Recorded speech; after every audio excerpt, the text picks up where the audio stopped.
a little bit different. Okay, it's a little bit because we don't use hormones, but we use something else to act for that. We use nutrients or minerals, right? Nutrients or minerals could be, let's say, sodium. These sodium, think of them, they act as the hormone, right? They act as the chemical messenger. They go in the bloodstream, they travel to that target cell that has a receptor on it, and it binds to it. And once it binds to it, it triggers the release of the hormone. Okay? So the nutrients or minerals act as that.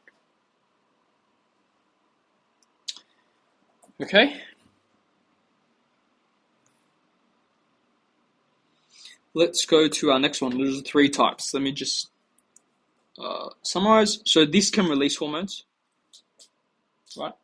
Also, that humoral can also release hormones, but the main point is it's humoral because it uses nutrients or minerals as the messenger to that target cell to trigger an action. Whereas hormonal actually uses the original hormone from that cell, travels through the bloodstream, gets to that cell, binds to it, and triggers another action, which could be the release of another hormone.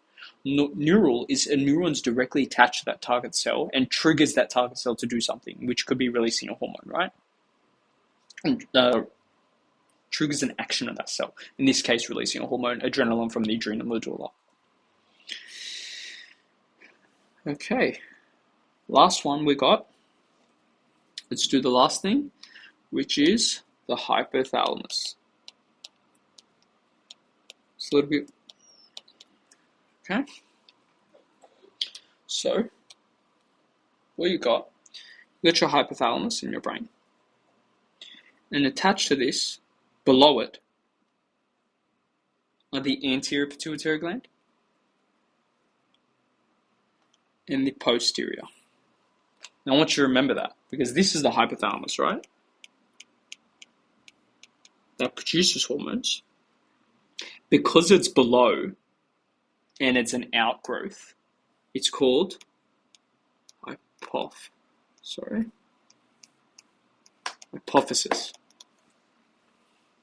That's also known as that's what's pituitary also known as. Okay?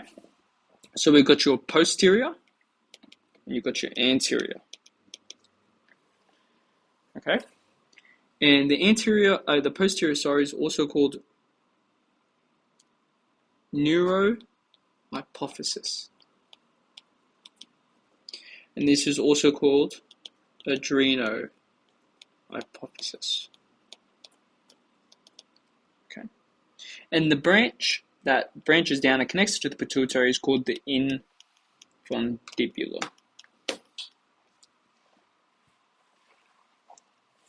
Okay. Let's get right into it. So the hypothalamus produces its own hormones. Okay. And neurons from the hypothalamus come down, go all the way down to the pituitary. They have axon terminals in the pituitary. Okay. What it does is these hormones produced by the hypothalamus travel down these axons they travel all the way down, and they end at the axon terminal. And they are stored there for release. And the 2 hormones you got to know are oxytocin, which triggers uterine contractions, and also so it controls smooth muscle, also triggers the release of milk. And you've also got antidiuretic hormone. Okay? Antidiuretic hormone. Antidiuretic hormone controls water. Let me just quickly tell you something about that. Okay? So this is your nephron. So I didn't go through this before. It's your nephron. Your nephron is a functional unit of your kidney. Okay? And it filters out your blood. This is called the distal convoluted tubule. You're going to wonder why, right? And so there's capillaries that go into the kidneys, right? And they become a ball inside, and right? So it has high blood flow. This ball is called the glomerulus. And this capsule is called Bowman's capsule. Okay. And this is called the proximal convoluted tubule.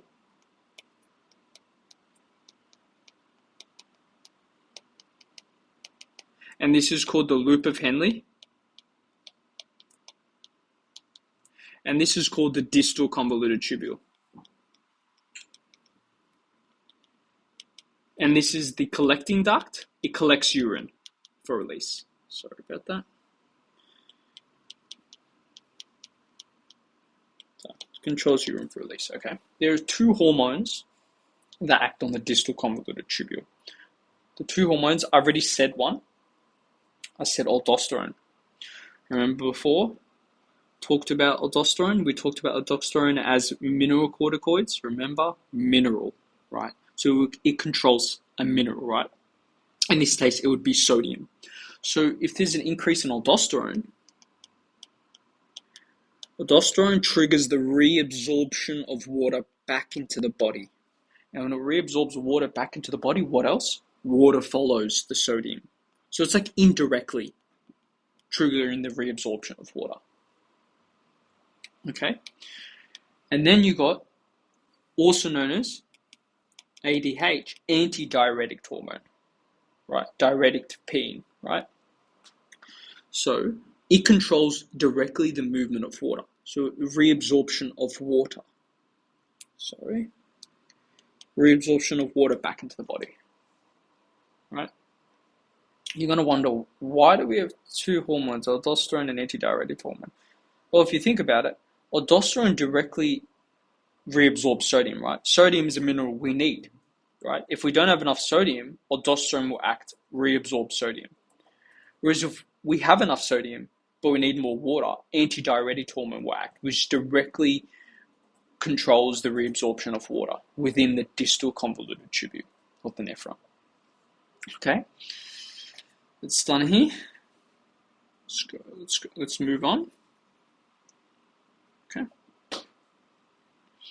So those are the two hormones that are stored at the axon terminal of the posterior pituitary gland for release. Okay. Let's go on to the anterior pituitary gland. Okay.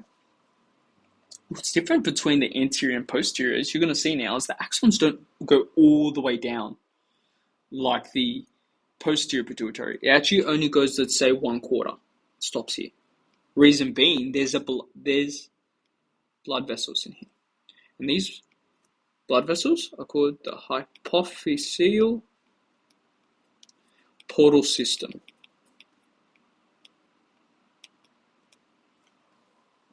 Okay. And the gap between the axon terminal, which is here, the gap between the axon terminal and the hypophyseal portal is called the median eminence. Okay?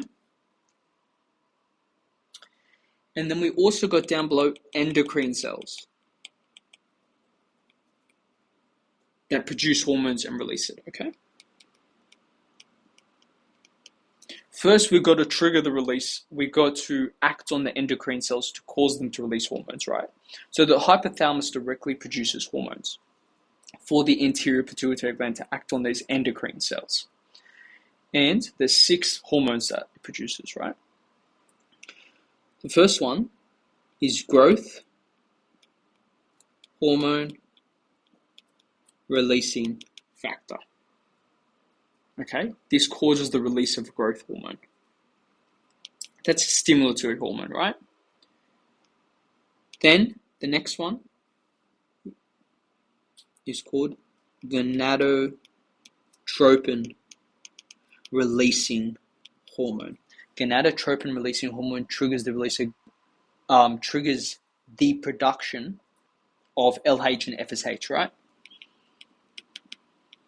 You're going to wonder, what's LH and FSH? LH, luteinizing hormone. FSH, follicle stimulating hormone. LH triggers ovulation, day 14.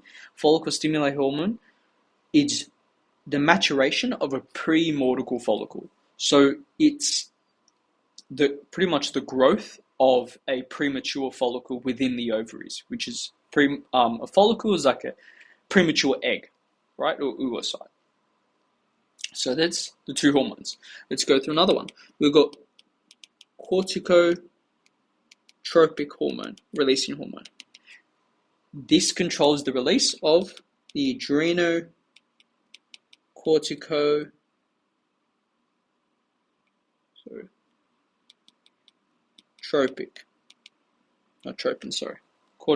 adrenocorticotropin, right? This triggers the release of that. This acts on the adrenal, remember? Adrenal gland. Okay, and triggers the adrenal gland to release something, a hormone. The next one is called thyrotropic releasing hormone. Thyroid, we've seen that before? Yes, it's also known as thyroid stimulating hormone. And you're going to wonder, okay, what does it do? It's in the name. Stimulates the release of thyroid hormone, such as like T3, T4. Okay. Those are the 4 stimulatory hormones, right? They stimulate the production of something else. Now we're going to talk about the 2 inhibitory. The 2 inhibitory, the first one is growth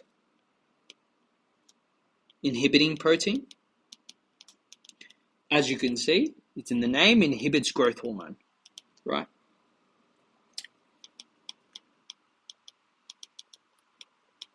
For sure, okay? Next one is prolactin, inhibiting protein. It inhibits the release of prolactin, right, which is for breast milk production. So what these 6 hormones, right, what they do is, so they're produced in the hypothalamus, so they're produced here, let's do it in red, they're produced here, right, they travel down the axon, travel down, go through the hypophyseal portal system, and travel to the endocrine cells, bind to it, and trigger the endocrine cells to produce hormones that are then released. Okay? Thank you very much. That's it.